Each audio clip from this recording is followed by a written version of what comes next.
Welcome back, it's me, Lou. Alright, so for today's video, this is not going to be a review. If anything, I just wanted to show off a recent action figure restoration that I completed. So what we're looking at here, this is Thunder Punch He-Man. And this was my childhood toy from way back in the early 80s. So in terms of restoring this figure, my original toy, this thing was like completely beat up. I found it in my garage years ago, and it was missing both arms. The face was kind of like really messed up and just really dirty. Thunder Punch He-Man has this spring-loaded waist, and it's part of his play feature, which we'll talk about in a little bit. And the waist was stuck. The spring-loaded feature wasn't working anymore. His legs, the rubber band. If you're familiar with the way the Masters of the Universe figures are constructed, the legs are held together by kind of this thick dumbbell-shaped rubber band, and it goes across their crotch and it plugs into the upper thigh.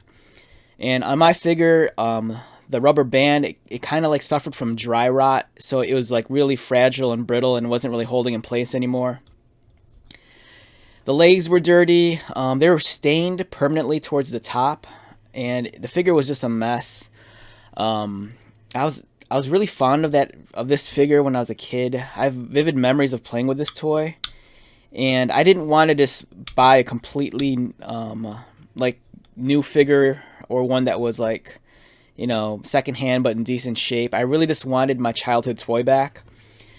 So I was at one of my local collectible toy shops that's in my area. It's called Wax Packs Collectibles, or Toys and Records, and they had a complete Thunder Punch He-Man, and that one wasn't in great shape either. It was all right, and the asking price on it wasn't very bad. So then I figured that if I bought that, I could take whatever good parts were on there and salvage it, and then make one decent figure combined with my old childhood toy, which was missing the arms, and you know, some of the pieces were just really messed up.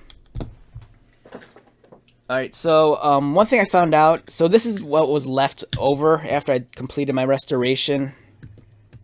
So one thing I discovered was that my original childhood toy, the one on the left, this one was actually manufactured in Taiwan, whereas the secondhand toy that I bought at Wax Packs, this was actually manufactured in Mexico. So I was kind of surprised there. I think part of me kind of knew that some of the Masters figures were made in different countries, but I just kind of forgot about it. And then one thing I did notice is that the Mexican torso is slightly like larger than the Taiwanese one. It's a little bit broader. It's a little bit thicker. The musculature is a little bit more defined. So I was just kind of taken back. I didn't realize it was, you know, the differences are subtle, but I didn't realize it was kind of a different mold.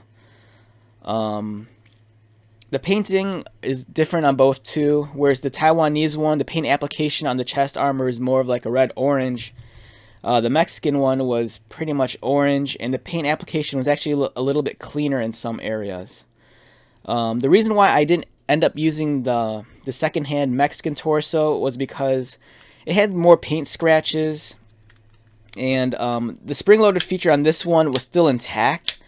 But then when you opened up his backpack, where his cap firing mechanism is located, let me see if I can get it open. It's decrepit. All the metal in here, it's kind of either like rusted or like oxidizing, and it was a mess. So if you're familiar with this toy, like way back in the 80s, the one play feature with this guy is that he came with cap rings, and they were like these kind of red, it's like a red plastic circular ring, and the ring had about I think it had like about 7 little cap deposits. And the cap deposits, I'm not sure if it was made of gunpowder, but a popular toy, like I think in the late 60s to the early 80s, were cap guns. And back then, like, toy and gun regulations was really bizarre. You could actually make toy guns that looked like legit real. So if you bought one of these toy guns in the 80s, it looked like a real gun, and then you'd fill it up with like a cap ring, and the cap ring would have like 7 small deposits of what I think is almost like gunpowder. And then when you pull the trigger, the hammer would come down, and then the cap gun would make a pop noise, and there would even be like a small puff of smoke. So it was really weird. So this He-Man figure is that you'd fill his backpack with a cap ring here, and then here's the hammer. It's almost like the hammer of a gun. And then you close the back, and then every time you'd swivel his waist and release the hammer here, it would unload, and it would smack the cap and the small little tiny gunpowder deposit, and then the figure would make a pop noise, almost like a gun. It almost sounded like a gun, like a tiny gunshot.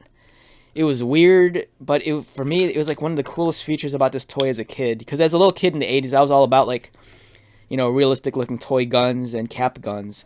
So it was really cool that they incorporated like a cap gun feature into like the body of a He-Man. So like you'd swivel his waist, and then that's why it's called Thunder Punch. So he'd swivel his waist, and then when you let go, he'd punch, and it'd make a loud pop noise, almost like a gunshot. So the reason why I didn't use the Mexican body is because the metal here was rusted. It's kind of oxidizing also, and it's kind of a mess. It doesn't rotate here at the knob all that well. So what I ended up doing was, on the Mexican figure, I swapped the legs. So the legs here are from the Mexican figure. My Taiwanese figure was missing its arms, so I swapped the arms onto here. The arms, they're kind of a harder rubbery plastic, so I just boiled the figure, and it softened up the plastic enough so I could pull them out of the socket and then reposition them into the Taiwanese body. I think this is the Mexican head, and the Mexican head's actually a cleaner mold. You don't see the mold lines, they're not as visible as on the Taiwanese one. But I like the Taiwanese paint application better. It's a richer, deeper, like orange blonde. I'm not sure which one's necessarily more accurate, but I like this head a lot more. These were the original legs on my childhood figure. As you can kind of see, it's kind of hard to see on the camera, but if you look careful enough, the upper legs is kind of like permanently stained with like almost like a smoky gray. And there's some paint on here. They were just kind of a mess. And then here's that dumbbell rubber band. It's kind of fragile, and it's kind of like suffering from dry rot. So I gave it the new legs. And like I mentioned before, this one, its waist and Thunder Punch feature was, the metal pieces were seized, so the spring-loaded feature was kind of gone. So what I ended up doing is I took some WD-40 and I used the smaller application nozzle, and I just kind of squirted some into the body. And surprisingly enough, it unseized the metal pieces, and then he has his spring-loaded waist back, and it's just as strong as it was when I was a kid. So I'm really stoked on that. It feels like a new figure. The only thing is, it's just, you know, some of the paint on the chest armor is a little worn off. But if you were to handle this, it feels like it just came right out of the box, and I'm so happy with that. There's something really cool about this being able to restore a childhood toy. And then accessories, this is the original childhood shield that came with Thunder Punch He-Man. Over here is where you can store the extra cap rings, and then you can also store his sword. So this sword here is not my childhood one. This came with the Mexican figure. I believe there's different plastics that come with Thunder Punch He-Man. Like, I've seen some Thunder Punch He-Mans where, so this one's a gold sword. I've seen other ones where they almost look like a clear plastic. So I don't know which one's more accurate, but for me, this will do. Yeah, Thunder Punch He-Man, I love this figure a lot. I think as a child, one thing I liked about it is that it was, you know, different than the original He-Man. The original He-Man, you know, has the kind of like gray harness with like the Iron Cross in the middle. And I think one thing that caught my eye also about this figure is, I want to say, I think this figure might have had more paint applications than the original first release He-Man. Correct me if I'm wrong on that. I might be wrong, but I think the original like OG He-Man, I don't think they painted his wrist gauntlets, but on Thunder Punch they did. Likewise, I don't remember if if the top of his boots were colored also on the original figure. But as a child, I just remember this figure looking a little bit more colorful. I love the fact that he had this cool backpack and this play feature. And I remember as a kid too, I was always concerned about running out of caps to use for this guy. But caps were readily available, like at Toys R Us, and I think like at, you know, Kmart's and pharmacy stores. So yeah, I kind of had to like sacrifice a semi beat up figure that was complete just to restore my childhood toy. I feel kind of bad that I had to take apart the Mexican figure, but like I said, you know, both figures weren't perfect, and I just got the best pieces from both and kind of combined it just to make one really good figure. In the future, I'd like to try to figure out, you know, something I could do with these extra parts.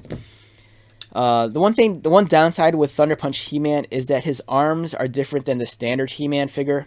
Like a standard Masters of the Universe figure, you could pop the arms off, and then the peg is actually on the torso, whereas this one, the peg was on the arm. So I got to figure out what I'm going to do for this. Same with the head. I could probably still use this head for something. Maybe another custom.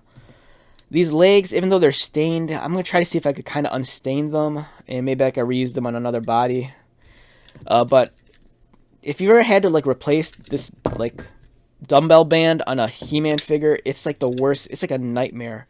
You have to thread this like you have to thread the dumbbell rubber band through this like tiny gap towards the top of the weight of the torso, of the lower torso, and it's a nightmare. And you could find actually replacement bands like on Amazon and even on eBay. There's different sellers that make these. They come in different lengths. Some of them are made of different materials. I had to use two different kinds. The first one I used, the rubber band kind of broke just when I was trying to thread it in through here. And then I had another eBay seller that sent out me some bands, and his were a little bit more durable. But they were a little bit shorter, so it was harder to like thread this across and then plug it into the legs. But overall, it was a very rewarding experience. You know, I'm very glad that I was able to restore my childhood toy. You know, this toy means a lot to me. And I'm kind of hoping, because I know that they've made Thunder Punch He-Man in the past, like with the Classics line. So I'm really hoping they make him again for like Origins.